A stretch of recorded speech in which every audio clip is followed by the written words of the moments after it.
आज आपके छठी क्लास में 5वां पार्ट है पृथ्वी के परिमंडल। पृथ्वी के जितने भी परिमंडल है प्रमुख उसके बारे में हम पढ़ेंगे। देखिए, ग्लोब के बारे में बताया, आपको मानचित्रों के बारे में बताया, आपको काफ़ी कुछ पृथ्वी की संरचना है उसके बारे में जानकारी प्राप्त हो गई होगी। ग्लोब पर हमने महाद्वीप, महासागर, देशों के नक्शे, उसके बारे में विस्तृत रूप से अक्षांश, देशांतर रेखाएं, विषुवत वृत्त आदि के बारे में जानकारी प्राप्त की। मानचित्र वाले पाठ में आप देखिए कि एक एक चीज़ को हम विस्तृत रूप से कैसे देख सकते हैं। जैसे नदियों का है, नहरों का है, किसी देश का है, राज्य का है, जिलों का है, शहर का है, गांव का है, आदि मानचित्रों के बारे में हमने विस्तृत रूप से जानकारी प्राप्त की। संकेतों के माध्यम से हम कैसे समझ सकते हैं उसके बारे में जानकारी प्राप्त की। अब आपके पृथ्वी के परिमंडल है, तो देखिए पृथ्वी है, बाकी सब ग्रह 8 ग्रह हैं, आपको ग्रहों के बारे में बताया हुआ है। उसमें पृथ्वी की एकमात्र ऐसा ग्रह है जिसे जीवंत ग्रह का दर्जा दिया गया है। क्यों?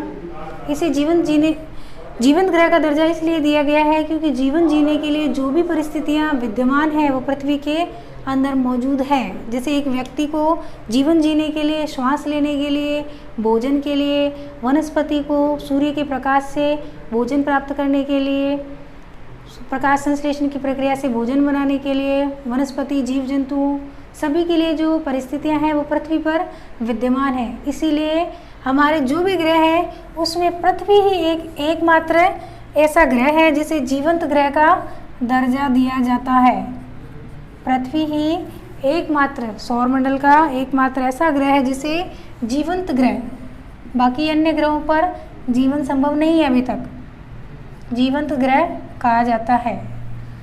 अब पृथ्वी के ही प्रमुख परिमंडल कितने प्रकार के हो सकते हैं?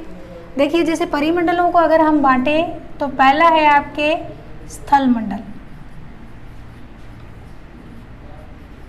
स्थल मंडल में क्या आप देखोगे कि पृथ्वी पर चट्टानें हैं, पर्वत है, कई नदियां हैं, कई नहरें हैं, कई समतल मैदान हैं जहाँ कृषि की जाती है। तो इसे पृथ्वी का स्थल मंडल या भूमंडल भाग है वो कहा जा सकता है। स्थल मंडल और भूमंडल में आपके महाद्वीप और महासागर जो विस्तृत रूप से आगे दिए हुए हैं, ये तो मैं आपको नाम केवल स्थल की संरचना के बारे में जानकारी प्राप्त करनी है, इसलिए आपको नाम बता रही हूँ कि अगर स्थल मंडल को हम देखें तो नदियाँ, पर्वत, पठार, कहीं पर सागर है, तो उसके आधार पर एक ठोस संरचना है पृथ्वी की। भूपर्पटी एक ठोस संरचना है, स्थल भाग है वो ठोस है, जिसके कारण उसे स्थल मंडल कहा जाता है।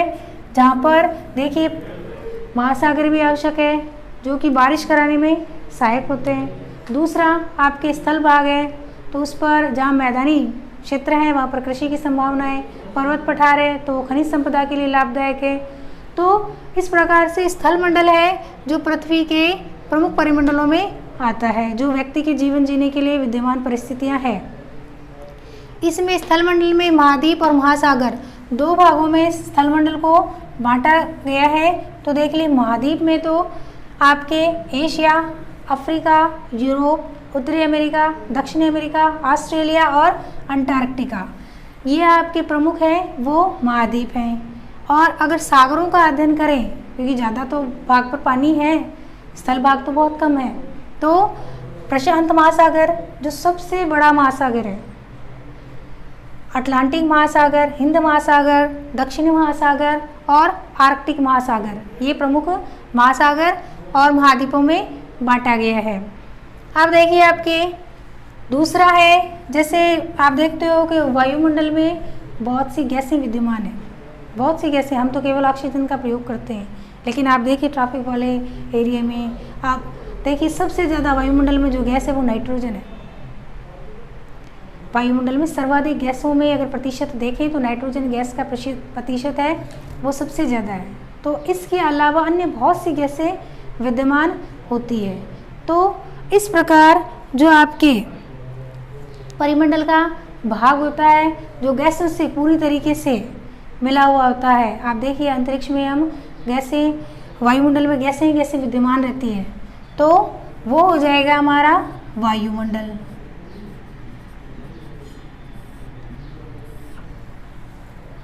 वनस्पति के लिए जैसे कार्बन डाइऑक्साइड गैस ज़रूरी है, मनुष्यों के लिए ऑक्सीजन गैस ज़रूरी है, बाकी अन्य औद्योगिक प्रतिष्ठान स्थापित होने की वजह से वायुमंडल में और अन्य गैसों का आवरण है वो पाया जाता है। तो पृथ्वी के चारों तरफ जो गैसों का आवरण पाया जाता है वो वायुमंडल कहलाता है। तीसरा आपके पढ़ा है भाई, बहुत पानी है पृथ्वी पर, तो जलमंडल जलीय जीवों के लिए, जीव जंतुओं के लिए, वनस्पति के लिए जो आपके पृथ्वी पर जल मौजूद है उसे जलमंडल कहा जाता है। अब देखिए आपकी अगर ऊंचाई के आधार पर, स्थल मंडलों की ऊंचाई के आधार पर हम देखें तो माउंट एवरेस्ट है वो सर्वाधिक ऊंचा स्थान स्थल भाग से। आपकी जो ऊंचाई मापी जाती है ना कहीं से, वो समुद्र तल से ऊंचाई मापी जाती है किसी भी स्थान की। आप देखिए ट्रेन से कहीं जाते हैं तो आप देखिए रेलवे स्टेशन पर ऊंचाई लिखी हुई होगी रेलवे स्टेशन की, तो समुद्र तल से ऊंचाई लिखी जाती है, स्थल भाग से ऊंचाई नहीं। जहाँ तक एंड है समुद्र का, समुद्र तल से कितनी ऊंचाई उस क्षेत्र की, उसके आधार पर उसकी ऊंचाई मापी जाती है।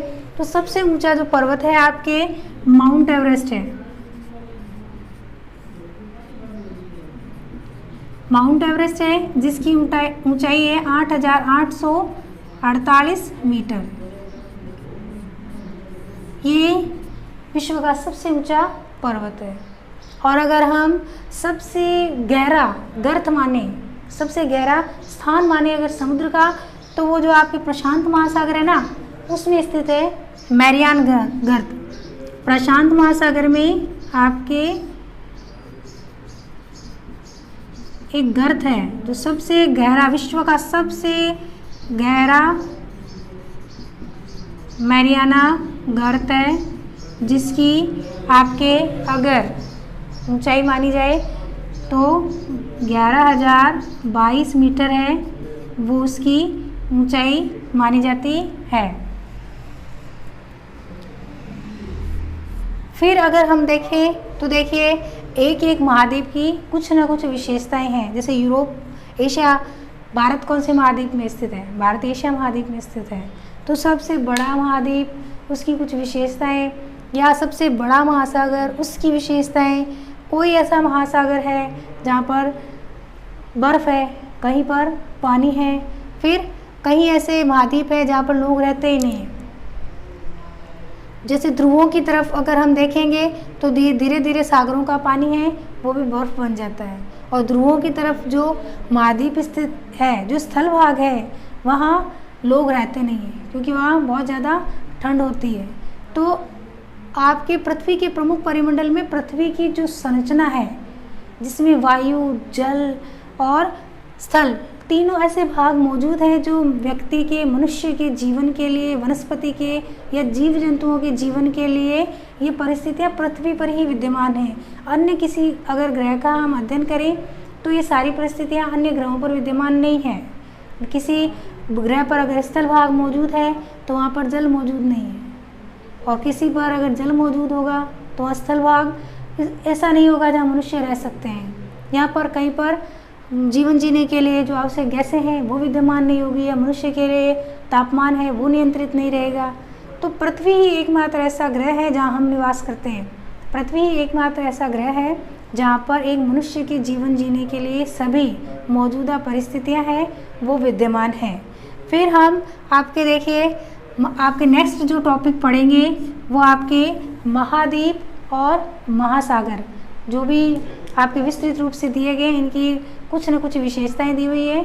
वो महाद्वीप या महासागरों की विशेषताएं हैं वो डिटेल से पढ़ेंगे, ताकि स्थल भाग की जो परिस्थितियां विद्यमान हैं उसके बारे में भी आपको अच्छी तरीके से जानकारी हो सके, और जल भाग की जो परिस्थितियां विद्यमान हैं, जो विशेषताएं हैं, उसके बारे में आपको, यानी विस्तृत कितना है, प्रशांत महासागर है वो विस्तृत कितना है, सबसे बड़ा महासागर कौन सा है, सबसे छोटा महासागर कौन सा है, सबसे बड़ा महाद्वीप कौन सा है, सबसे छोटा महाद्वीप कौन सा है। तो अगली क्लास में आपको ये पूरी महासागरों और महाद्वीपों के बारे में डिटेल से जानकारी देंगे। ठीक।